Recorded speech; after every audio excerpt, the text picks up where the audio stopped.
A paz do Senhor, professores, sejam todos bem-vindos a mais um EBD em Síntese podcast e hoje com o momento pedagógico, comigo a irmã Rosirene, a paz do Senhor. A paz do Senhor, queridos professores, Deus abençoe a cada um de vocês. E aí, hoje nós estamos aqui para trazer algumas orientações, algumas dicas para a lição de número 10, que tem por título A Promessa do Espírito. E como objetivo, irmã Rosirene, essa lição ela vai trazer o quê? Pois é, como os objetivos propostos pela lição, o primeiro objetivo é analisar a promessa do Pai conforme ensinada por Jesus no Evangelho de João. Nós estamos trabalhando esse trimestre, o Evangelho de João, então nós vamos trazer sobre essa perspectiva. Segundo, investigar o fato de que o Espírito habita nos discípulos para que estes cumpram a vontade de Deus. Lembrando que nós somos discípulos, né? E o terceiro objetivo é evidenciar o poder transformador da descida do Espírito Santo no dia do Pentecostes. Isso mesmo. E aí, dentro desses objetivos, como vocês sabem, cada comentário, né, cada tópico da lição, ele vai estar relacionado à explicação, então a gente não entra, né? Mas a ideia é você trazer como uma pergunta, né? Por que e aí traz, suscita, né? Traz esses tópicos como uma forma de reflexão. Vamos introduzir, aí você pode trazer, né? No primeiro tópico, né, nós vamos ver que há uma promessa do pai. Quem é esse pai? Qual foi a promessa que ele fez? Então, começar com essas questões, né, que traz essa esse diálogo, né, com o aluno é bastante interessante, que eles vão colocar, porque essa, né, é uma lição prática e que muitos já sabem. Então, trazer essa interação para esse momento é importante. E da mesma forma, né? Perguntar, jogar como pergunta o título, né, do tópico. Então, por exemplo, o Espírito Santo habita os discípulos. E como é que eu sei que o Espírito Santo habita os discípulos? Quais foram, né? E aqui a gente não só vai ver isso, mas assim, de que forma, quais são os elementos que a gente vê? A gente vê, é visível, não é? Como é? Né? Então, trazer, suscitar essas questões para trazer, né, nada que vá, claro, tá? E aí, atenção, professor, é esse controle no sentido de que nada polêmico, né? Não é essa a ideia. A ideia é só fazer esse momento de interação. E aí, ele remete novamente no terceiro tópico a essa promessa do Pai no dia de Pentecostes. E agora, qual é a relação, né, dessa promessa que está atrelada ao dia de Pentecostes com a ação do Espírito?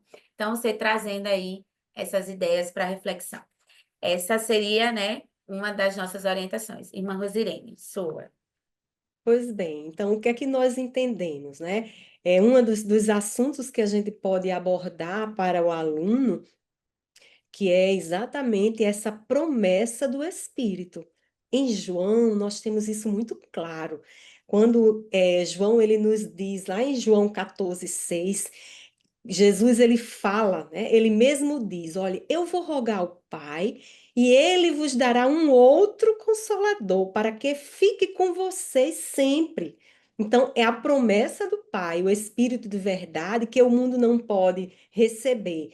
E depois, ele lá em João 14 e lá em João 16, ele já vai falar o quê? Olha, quando ele vier, quem? O Consolador, o Espírito Santo, né, no caso, ele vai convencer o homem do pecado, da justiça e do juízo.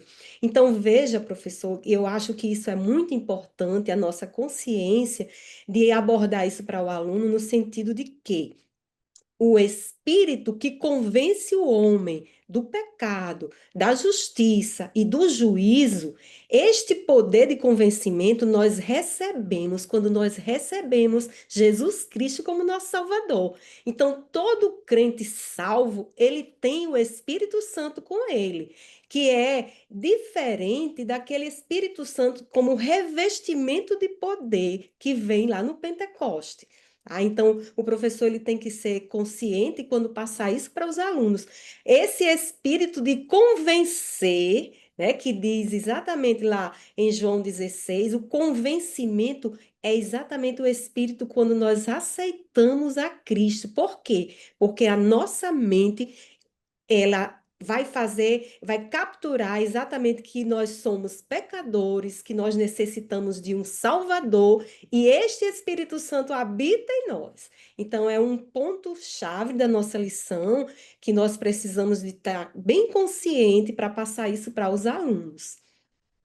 Muito bom, né? E dentro dessa ideia, dentro dessa perspectiva, né, que a irmã Rosilene traz, a minha sugestão ela está bem voltada, né, dessa dinâmica de pensar, né, algo para vocês refletirem junto com os alunos de vocês. Está dentro do tópico do objetivo 2, né, e dentro do tópico 2, consequentemente, né, que traz essa ideia justamente da habitação, né, do Espírito Santo em nossa vida. E a minha sugestão é, você pode tanto levar um vaso, né, o ideal é que fosse um vaso de barro, mas pode ser aqueles que é de porcelana e parece de barro. Não tem problema, mas assim, que pelo menos parecesse, né? Então, levar aí um vasozinho, né? E pedir para os seus alunos observarem, verem. E aí, como consequência, você pode levar, certo? Até massinha de modelar, né? E aí todo mundo vai lembrar aí da infância, né? E lembrando que é classe de adultos, então, se você vê que a sua sala é resistente a esse tipo de dinâmica mais, né? E que envolve, que movimenta, então você pode só ficar com o vasinho. Mas a ideia é que eles olhem o vaso e que eles tentem, com a massinha de modelar, moldar esse vaso. Se você não levar a massinha de modelar, não tem problema. Então, você vai pedir para eles olharem e descrever o que é que eles estão vendo, né? Os detalhes desse vaso e tudo. Mas a ideia da massinha é que eles tentem fazer, né, ali parecido com aquele vaso, que eles vão ver a dificuldade, né? Como foi, né? Primeiro, como é que teve que mexer ali na massinha de modelar, o que é que teve que fazer para trazer aquele formato. E vai aparecer, gente, vasos, né? Ali de massinha de todas as formas, de todos os jeitos. Então, por quê? E aí é essa ideia de que, a partir do momento, como a irmã Zilene colocou, né, que aceitamos a Cristo, né, o Espírito Santo ele passa a habitar em nós e vai trazendo essa modelagem, mas ele vai nos moldar ao caráter de Cristo, né, que é justamente isso que ao longo da lição, das lições anteriores, a gente vai vendo, né, e também é a ideia de verem que é difícil, né? E a gente sabe, porque a gente passa pelo processo, né? E aí entra justamente esse processo de santificação progressiva. Então, nesse processo de santificação progressiva, é, aqui é ver que a gente vai, né, como uma árvore aí, a gente vai frutificando. Então, essa santificação, ela vai mostrando os frutos, essa ação do Espírito Santo, né?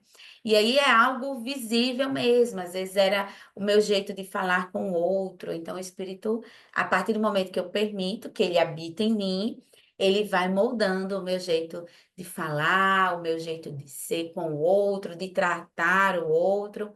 Então, seria essa relação de que ele habita e a todo momento ele está lá, tentando ali nos moldar conforme, né, o vaso aí que você levou, mas que no nosso caso é conforme a Cristo, e que isso por vezes vai doer em nós, a gente não vai querer, vai relutar, mas que nós precisamos, né, deixar e permitir com que a ação do Espírito Santo transforme justamente aí o nosso ser, a nossa vida, o nosso modo de viver, para alcançarmos, né, nesse processo de santificação, justamente chegar lá nas bodas, chegar a Cristo, né, chegar ao céu, tá? Que é o nosso alvo, certo? Então, essa seria a minha sugestão para a lição de hoje. Irmã Rosirene? Muito boa essa sugestão que nós podemos investir exatamente mostrando que nós somos vasos, né? E quando nós somos vasos, o vaso ele precisa ser realmente estar consciente de que é vaso, né? Então essa dificuldade que muitas vezes nós temos que renunciar a nós mesmos, né? Mas somente o Espírito Santo, que é exatamente o tema da nossa lição. É o Espírito Santo é que convence. Não é eu mesma, não é as minhas habilidades, nem as minhas vontades, mas o Espírito Santo. E quando nós estamos com este vaso, que somos nós, bem cheinho do Espírito Santo, com certeza, nós vamos estar bem conscientes das nossas fraquezas, dos nossos pecados, das nossas limitações e cheios da justiça de Deus, para que a gente esteja consciente de que Ele é aquele que convence do pecado, da justiça e do juízo. Que Deus abençoe cada um de nós. Isso mesmo, né? Amém. E lembrando que justamente, como a irmã Rosilene colocou, ele está disponível aí para todos aqueles que crerem, tá? E Amém. que permitirem essa ação dele em sua vida, né?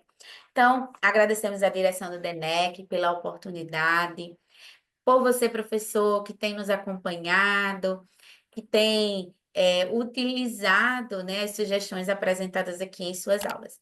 Desejamos que Deus continue abençoando a sua vida, o seu ministério, a sua aula e também os seus alunos, né? Desejamos a todos uma excelente aula e que fiquem todos na paz do Senhor. Amém.